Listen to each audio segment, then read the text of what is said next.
کاردانەوەی وتارەکەی مەسرور بارزانی سەرۆکی حکومەت دەربارەی 27 ملیارد دۆلار قەرزی سەر کابینەکەی بەردەوامە.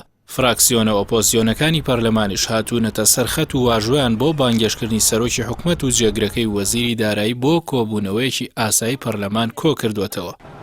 پێشکەشکردنی داواکاریەکەی ئەو فراکسیۆنانە تاقیکردنەوەیەکی نوێیە بۆ سەرۆکایەتی پەرلەمانی کوردستان کە ئایا دەتوانێت سەرۆکی حکومەت بێنێتە هۆڵی پەرلەمان و وەڵامی پرسیاری پەرلەمانتاران بداتەوە تا مانایەک ئەگەر بە ڕەمزیش بێت بۆ پەرلەمان بگێڕێتەوە، چونکە هێشتا کودەتاکەی حوتی ئایارکە دەستەی سەرۆکایەتی پەرلەمان لە پشتی باڵێکی ناوپارتی دژی پەرلەمانتاران ئەنجامیدا و شکۆی پەرلەمانی وێران کرد لە بیر هاوڵاتیان نەچوەتەوە.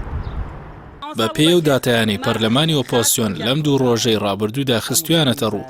حکومەتی هەرێمی کوردستان تەنیا چەند ملیارد دۆلارێک قەرزی دەرەکی کردووە کە ئەوەش لەسەر بنەمای پەیوەندی حیزبی و بنەماڵەیی بووە و پەرلەمان ئاگاداری نییە. ئەوەی دیکەی کە سەرۆکی حکومەت لە وتاری جەژنە پیرۆزەدا باسی کرد ئەو موچانەیە کە چەند ساڵێکە بە فەرمانبەرانی حکومەتیان نەداوە لەگەڵ پارە و کری ئەو کۆمپانیایانەی کە زۆربیان سەر بە بەرپرسان و حیزبن. لە ژێر سای حکومڕانی پارتی وێکێتیدا حکومەتی هەرێم لە تەواوی مانەکانی حکومەتداری داماڵدراوە و بووەتە کۆمپانیایەک بۆ پەیداکردن و کۆکردنەوەی داهات بۆ حیزب و بەرپرس و بنەماڵەکان با جۆرێک تەواوی جونگەکانی کراونەتە یەکەی کۆکردنەوەی پارە.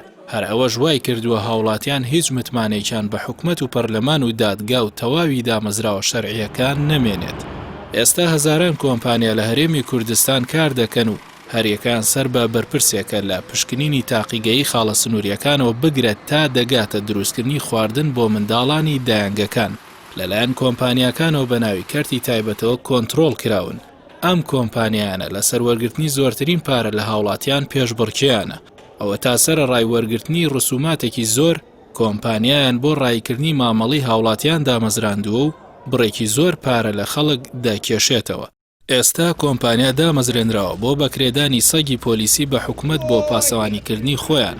کۆمپانیا دروست کراوە بۆ پاسەوانیکردنی دامەزراوە نەوتیەکان لە کاتێکدا هێزی پۆلیسی تایبەت بە دامەزراوە نەوتیەکان هەیە.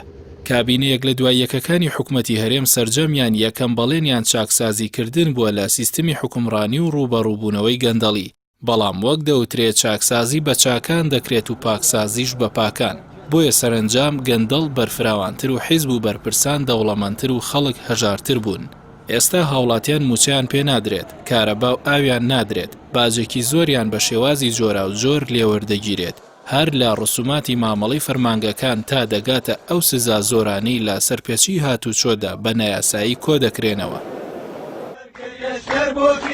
سەرباری ئەمانە ئازادیەکان بە تەواوی بەرتەسک کراونەتەوە ئەگەر خەڵک خۆپیشاندان بۆ داوای مافی سەرەتاییان بکەن دەستگیر دەکرێن.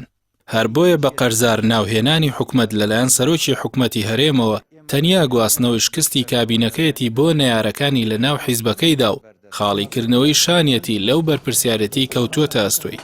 گەرنا حکومەت نەک هەر قەرزار نییە بەڵکو ئەوەندە داهاتی هەیە کە بتوانێت ژیانێکی شایستە و شەرفمەندانە بۆ هاوڵاتیان دابین بکات.